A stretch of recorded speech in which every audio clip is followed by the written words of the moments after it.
O Senado aprovou no final do ano passado um projeto que faz diversas alterações no Código de Processo Penal, com o objetivo de acelerar o julgamento dos processos nessa área.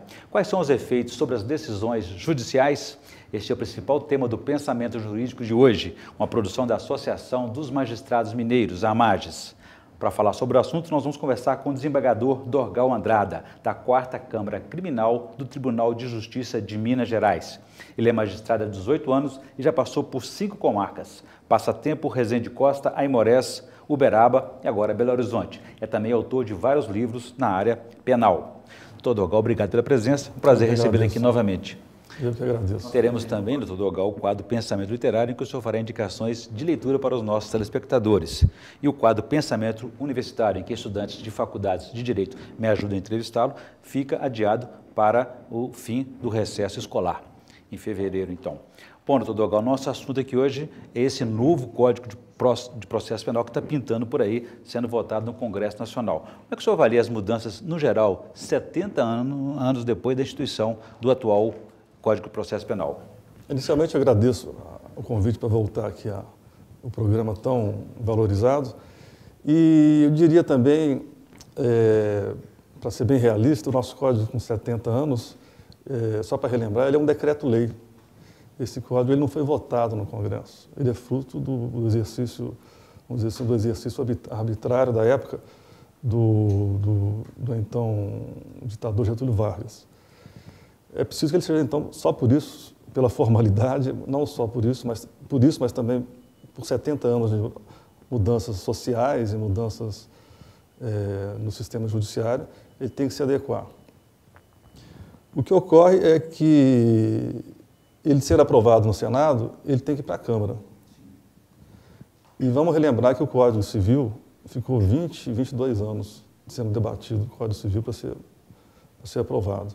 Eu não vejo perspectiva do Código de Processo Penal, indo para a Câmara, ele seja aprovado assim em 2, 3 anos. Eu acho que ele, a não ser que o governo, né, quem milita na área política entende, pode confirmar, que o governo tenha um interesse muito forte nele, que o número de emendas que ele vai sofrer na Câmara é muito grande. Por conta das resistências a essas mudanças, né? As mudanças. Agora, doutor Dorgal, uma dessas mudanças, inclusive, quer dizer, o objetivo é sempre acelerar o trâmite desses processos na área penal. Uma das medidas é reduzir o número de recursos. Isso afeta o direito de defesa ou é aquela expectativa, aquela esperada mudança para realmente acelerar um processo?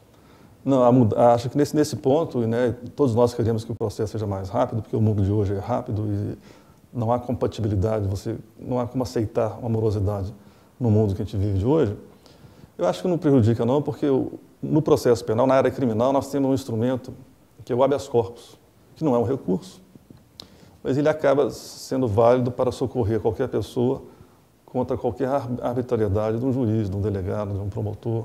Que não está sofrendo mudança nesse Que não código. sofre mudança. Então o habeas corpus, ele permanece e os recursos, ainda que deixem de existir, o último recurso, que é o principal, que é a apelação, que traz o processo ao tribunal para uma revisão geral do processo, ele permanece, que é o principal recurso. E esses embargos aí vão ser reduzidos a cada instância a um tipo só? Os outros processos, ainda que sejam bem diminuídos, eles, na verdade, não fazem tanta falta, realmente. Eu acho que é salutar que o processo penal seja mais enxuto e mais rápido. Aliás, nos juizados especiais, criminais, que já funcionam desde 95, é um processo, um rito muito sumário e funciona bem. Seja como for, se realmente for aprovado pela Câmara, trará muitos avanços, né? Muitos desses avanços assim, que estão sendo apontados como grande avanço é a separação, diante de um processo, do juiz que investiga do juiz que julga. Isso é bom ou ruim? Como é que o senhor avalia isso? Essa aí é uma questão curiosa.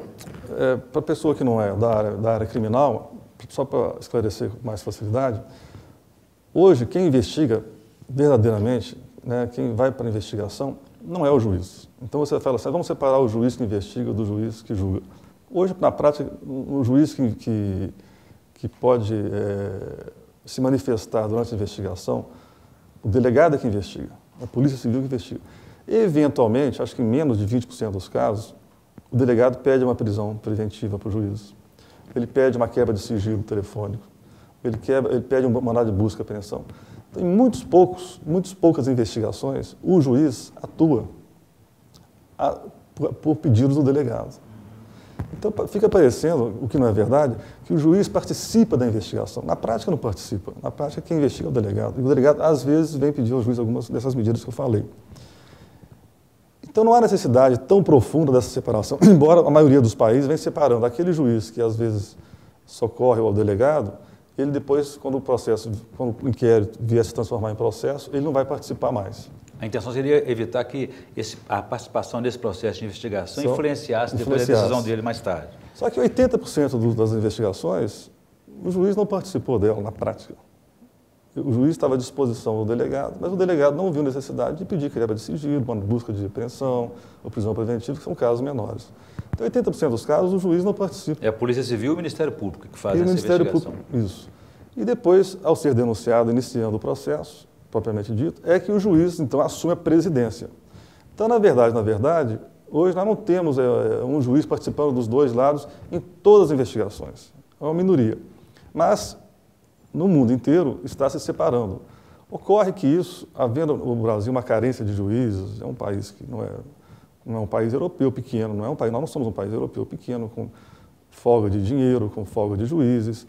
Se você aqui hoje no Brasil for determinar, por exemplo, numa comarca que eu fui juiz, Passatempo ou Resende de Cor, são comarcas de uma vara, você não tem como colocar à disposição do delegado, para aqueles poucos casos, um juiz, para aqueles poucos casos, e um outro juiz para julgar. Então, isso não vai conseguir, esse avanço na realidade brasileira, da nossa carência de juízes, carência de recursos, que não dá para contratar juízes, nós não conseguiremos viabilizar isso.